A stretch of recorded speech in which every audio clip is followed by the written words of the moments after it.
আমরা তাজমহল ঘুরতে যাচ্ছি। এখন তাজমহলের সামনে পৌঁছে গেছি। এখন আমরা আগ্রা ফোর্টের সামনে এসে দাঁড়ালাম। হে এভরিওয়ান, আমি একটা নতুন ভিডিও নিয়ে হাজির হয়েছি। আর আজ আমাদের ঘোরার প্ল্যান হচ্ছে তাজমহল। তো আমি আজকে শুধু একা নেই, আমার সাথে আরো কয়েকজন বন্ধু আছে। এ হচ্ছে সাইয়ব, মামুন, রিতেশ, এদিকে আছে বিপ্লব, শামিম, সোমেন আর হচ্ছে শ্যামল। তো আমরা এখন সবাই মিলে আজ আমরা তাজমহল ঘুরতে যাচ্ছি। এখন আমরা ট্রেনে যাত্রা করছি। আমরা এখন ট্রেন থেকে নেমে পড়লাম আগ্রা স্টেশনে। স্টেশনের বাইরে বেরিয়ে আসলাম, আর আশেপাশে তো প্রচুর হোটেল রয়েছে।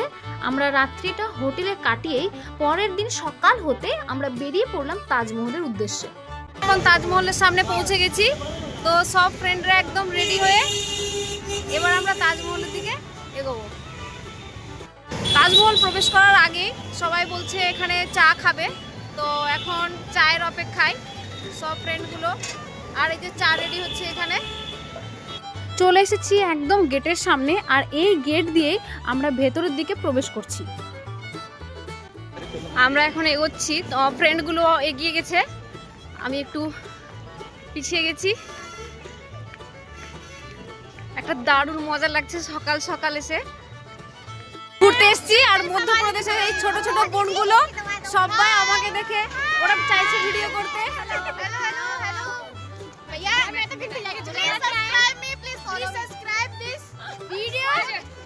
दीदी को सपोर्ट करो, ठीक है ना? ओके। আমাদের সত্যি খুব ভালো লাগছে দিনটা। দেখতে পাচ্ছ সব সেজে গুজে বেরিয়ে গেছে, এক্সাইটেড আছে প্রত্যেকজনের মুখে, খুব আবেগপূর্ণ হয়ে গেছে। আমি নিজেও পূর্ণ হয়ে গেছি। তো ওনার ভিডিও খুব সুন্দর, তোমরা দেখিও, আমিও দেখছি, খুব ভালো। লাইক কমেন্ট শেয়ার কিছু করবে না, কিন্তু সাবস্ক্রাইব করবে। এবার আমরা টিকিট কাউন্টারের দিকে এগোচ্ছি। বন্ধুরাই টিকিট কাটার ব্যবস্থা করছে। আর এই হচ্ছে সেই কাউন্টার, প্রতি টিকিটের মূল্য 250 করে।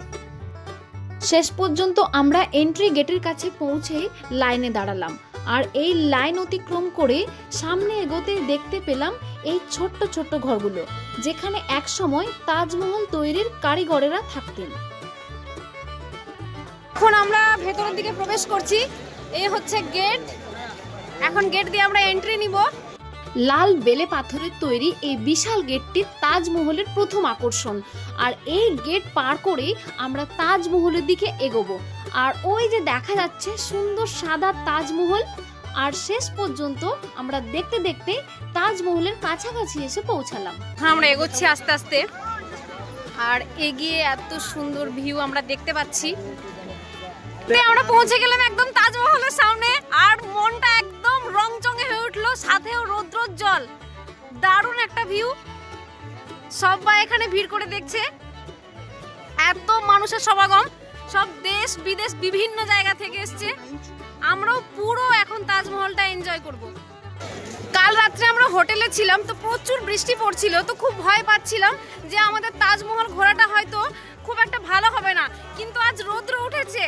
ভিতরের দিকে প্রবেশ করছি। তবু আমার সাথে আরেকজন বন্ধু আছে, এ হচ্ছে ইউটিউবে ভিডিও করে। তো এর চ্যানেলটা অবশ্যই দেখবে। একটু নামটা বলে দাও চ্যানেলের। সাইয়ব আরএক্স বলে চ্যানেল আছে। তো যাই হোক, এর চ্যানেলটা দেখবে, খুব মজাদার ভিডিও, একদম ফানি। তো দেখে তোমরা মজা অবশ্যই পাবে। আর অবশ্যই চ্যানেলটা মজা পেলেই সাবস্ক্রাইব করবে, না হলে দরকার নেই, ঠিক আছে? তোমরা দেখবে আর সাবস্ক্রাইবও করে দিবে একটু। এই হচ্ছে সেই গেট যেটা দিয়ে আমরা ভেতরে প্রবেশ করলাম। আর তার ঠিক সামনে বাম দিকে রয়েছে মসজিদ, আর ডান দিকে রয়েছে মেহমানখানা, আর মাঝে রয়েছে এই সুন্দর তাজমহল। এই তাজমহল বিশ্বের সপ্ত আশ্চর্যের মধ্যে একটি।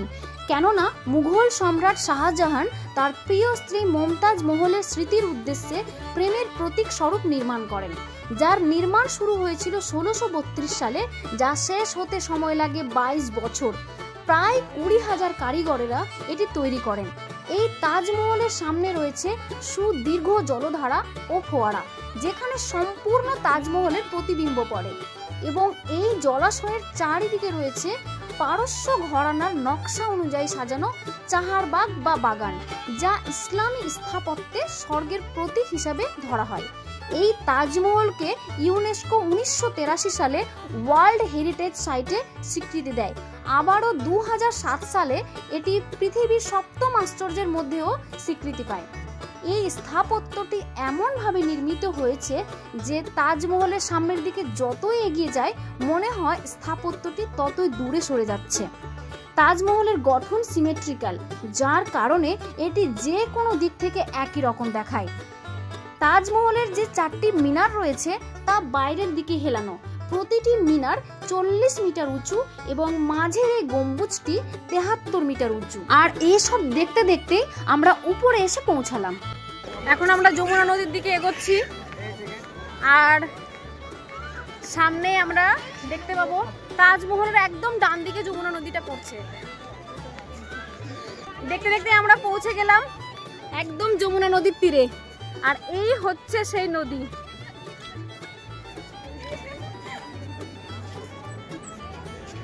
একদম তাজমহলের ডান দিকে, আর এই হচ্ছে আমাদের মহল।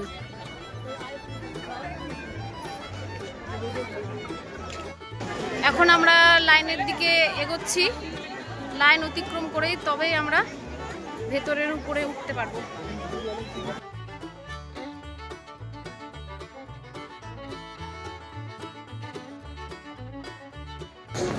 আমরা এখন লাইনের মধ্যে দিয়ে এগোতে এগোতে শেষ পর্যন্ত আমরা উপরে এসে পৌঁছেছি, আর সবার এত ভিড়, লাইন দিয়ে যেতে হচ্ছে।